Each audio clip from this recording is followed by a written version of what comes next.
So you want to build bone, but there's so much conflicting advice. One expert says yoga and walking is enough. Another says you have to lift heavy, like really heavy. Someone says jump. Another expert says don't jump. No wonder you're confused. I was too. But here's why it's important to stop guessing and start doing something. 1 in 2 women over 50 will break a bone due to osteoporosis. That's a coin toss. You can be on the winning side of that coin toss because osteoporosis and osteopenia are preventable, even reversible, when you know what to do. When I learned this, I started digging into the research, looking at the studies, searching for what consistently moved the needle, especially for women in perimenopause and menopause. This gave me a formula so I know exactly what to do and I could start immediately. In this episode, I'll share what I've learned with you, and by the end, you'll have that formula too.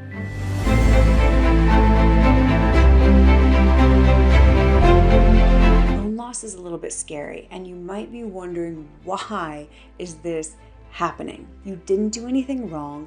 Bone is constantly rebuilding and remodeling itself based on how you use it. This is called Wolff's Law. We tend to think of bone like sticks, but it's a living tissue. When you look at it under a microscope, it reminds me of coral. In women's bodies, estrogen does a lot for your bones. In perimenopause, as we see estrogen decreasing, there's decrease in bone mass and bone density too. Think of it this way. For most of your life, estrogen helped you maintain strong bones. Once you have less estrogen, you have to do more work to maintain your strong bones. That's why you need load. And load is why some activities are not enough to build bone.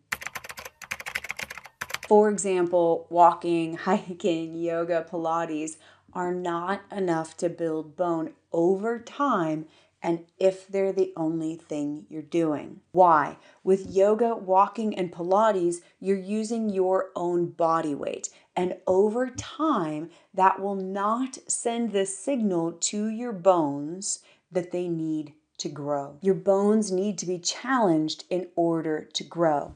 Adding resistance pulls on the bones and asks them to grow. Impact pushes on the bones, and that challenge also stimulates growth. Think of it this way. Your bones only hear certain signals, kind of like a dog whistle. There's a pitch that the dog will hear and a human will not. There are signals your bones will hear and others they will not. Yoga is excellent for balance, body awareness, working out asymmetries, but it does not signal your bones to grow. Walking is one of the best activities for overall health, especially for your nervous system, but it will not signal your bones to grow.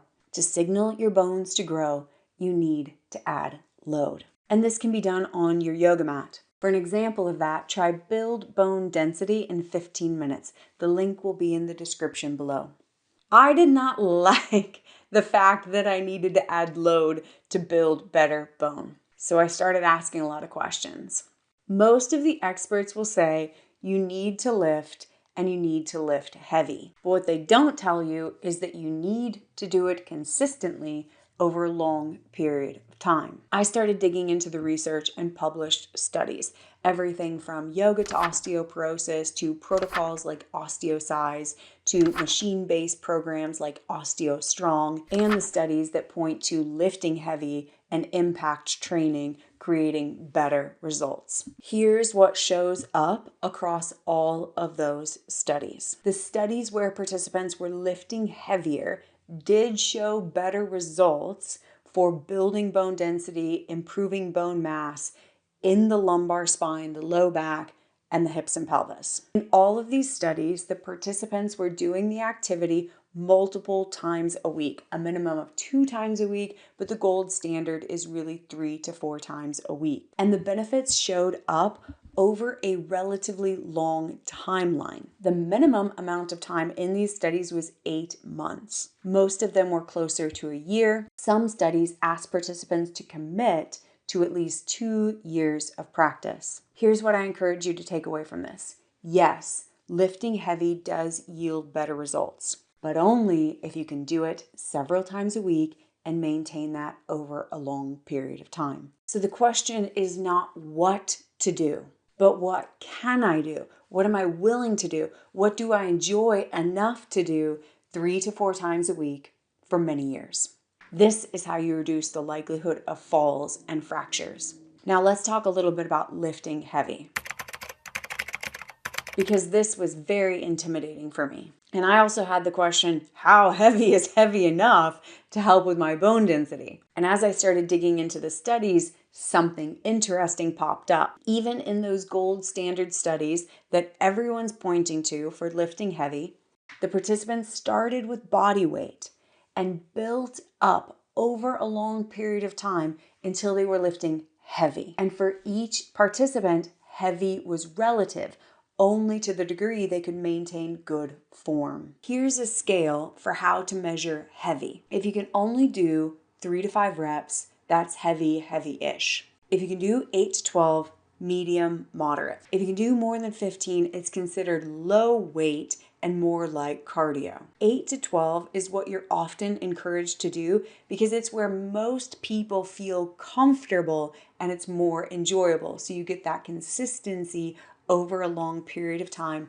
part of the formula. Staying in that medium to moderate range also decreases the likelihood of injuries. Here's a concrete example of how this showed up for me. When I first started going to the gym and I do reverse lunges, I could hold 15 or 20 pound weights and do around 8. Once I started to be able to do 12 more easily and consistently with good alignment, I increased the weight I was holding. And here's how I assess good alignment. I could do 1 to 2 more without getting sloppy, wobbly, or starting to recruit superficial muscles, like starting to feel a shoulder exercise in my neck, or feeling a lunge or squat in my lower back, or losing the rhythm of my breathing.